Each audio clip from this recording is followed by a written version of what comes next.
आज तक तो हमने सुना था कि प्रेम की डोरी से भगवान बंधते हैं, पर बलि ने तो दान की डोरी से भी बांध लिया। दान से ही उसने परम कल्याण को प्राप्त किया। उसका कारण सुनो। दान का एक नियम है। आपका भी कभी मन करे कहीं दान करने को, तो इस नियम का पालन जरूर करना। और वो नियम बड़ा छोटा सा है। देश, काल और पात्र को देख करके दान करना। देश का मतलब स्थान कौन सा है, कहां देना है, वहां जरूरत है कि नहीं। ये ना हो कि पहला सड़ रहा हो, ऊपर से हम और डाल दें। तो देश का, स्थान का ध्यान रखो। देश, दूसरा काल, समय कैसा है, समय कौन सा है। अब गर्मियों का मौसम हो और आप किसी महात्मा को जाकर के कहो, लियो महाराज लकड़ी सेक लियो, लकड़ी का दान करने चले जाओ, तो ऐसे दान से कौन सा पुण्य मिलने वाला है। अब तो महाराज उनको कोई मटका चाहिए, कोई कूलर चाहिए, कोई फ्रिज चाहिए, कोई आइस बॉक्स चाहिए, उनको कोई बढ़िया मौसम के अनुसार, समय के अनुसार वस्तु दी जाए तो ही उसमें आनंद है। तो समय का ध्यान रख करके दान कीजिए।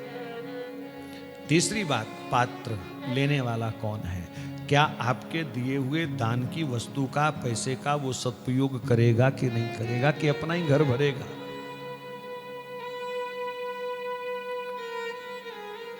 हमने तो आंखों से तमाशे देखे हैं महाराज, दान देने वालों के भी और लेने वालों को भी। दान इसलिए ज्यादा लोग देते हैं कि टीवी पे नाम बोला जा रहा है, टीवी पे नाम बोला जा रहा है, इसलिए लोग ज्यादा दान देते हैं, जबकि वहां जरूरत नहीं है।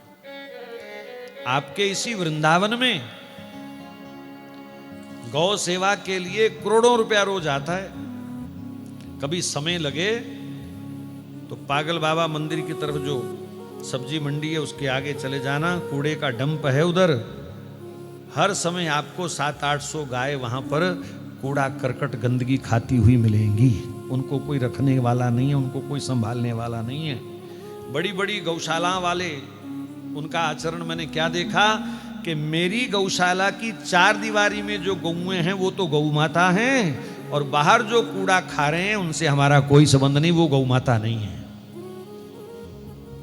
जबकि दुनिया भर का पैसा आ रहा है, लोग दे रहे हैं, विश्वास करके दे रहे हैं, आश्रम पे आश्रम बनते जा रहे हैं, और गौ माता फिर भी कूड़ा खा रही है। तो ऐसे दान से भी नरक मिलता है।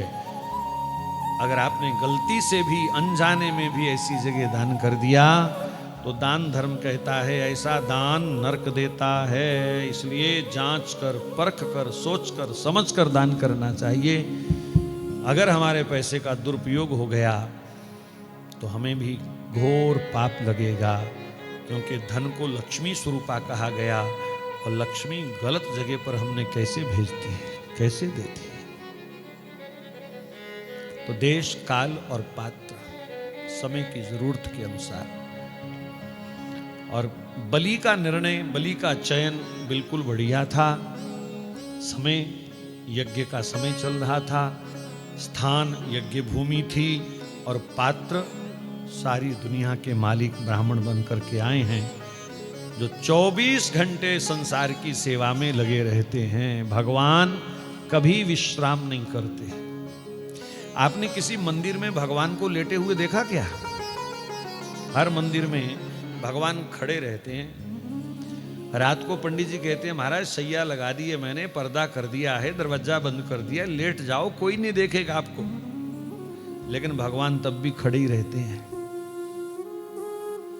तो एक दिन किसी भक्त ने पूछ लिया, प्रभु सैया लगी है, पर्दा बंद है, दरवाजा बंद है, कौन देख रहा है आपको, लेट जाओ ना। भगवान ने कहा भले ही सैया लगी है, दरवाजा पर्दा सब बंद है, लेकिन मैं खड़ा ही रहूंगा। पर क्यों? तो भगवान कहते हैं ना जाने कब मेरे भक्त को मेरी जरूरत पड़ जाए और मुझे उठने में भी देरी ना लगे, इसलिए मैं खड़ा ही रहता हूं। इतने तत्पर हैं भगवान।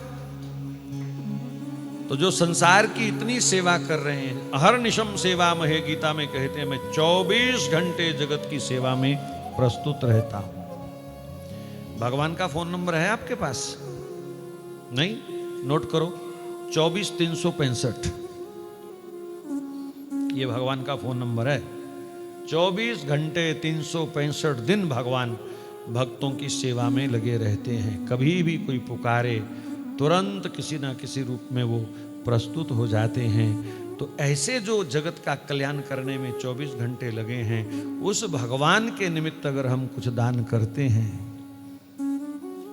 उस गौ माता के निमित्त अगर हम दान करते हैं, भजनानंदी संतों के निमित्त अगर हम दान करते हैं, हो क्या रहा है? दुनिया भर के रोहिंग्या बांग्लादेशी संत बनकर के वृंदावन में हरिद्वार में घूम रहे हैं, शराब पीते हैं, मांस खाते हैं, बीड़ी बुझने नहीं देते, और हम लोग भी बेचारा समझ करके पुण्य कमाने के चक्कर में हम लोग दान करते जाते हैं। लियो महाराज, लियो महाराज, लियो महाराज। मोबाइल किसी को पकड़ा देते हैं, चल तू मूवी बनाता जा, और वो नोट बांटते हैं। क्या होता है? अब वो शराब पिएगा उस पैसे से, और आपके दान से भी आपको नरक मिलेगा, पाप मिलेगा। इसलिए जांच परख करके, जो भजन करने वाला है दान लेने का अधिकार उसी को है। जो ब्राह्मण रोज संध्या करता है, गायत्री का जप करता है, वेद पाठ करता है, उसी ब्राह्मण को दान दिया जाएगा, तो आपका दान फलेगा। सिर पे शिखा नहीं है, यज्ञोपवीत नहीं है, गायत्री नहीं है, संध्या वंदन नहीं है, और ब्राह्मण के नाम से कोई दान ले रहा है, तो देने वाला भी नरक में और पाने वाला भी नरक में। इसलिए खूब जांच परख करनी चाहिए। छोटी छोटी इन्वेस्टमेंट हम लोग करते हैं तो कितनी इंक्वायरी करते हैं। ये भी लोक परलोक को सुरक्षित करने वाली इन्वेस्टमेंट है दान, इसलिए इसकी भी पूरी छानबीन करनी चाहिए।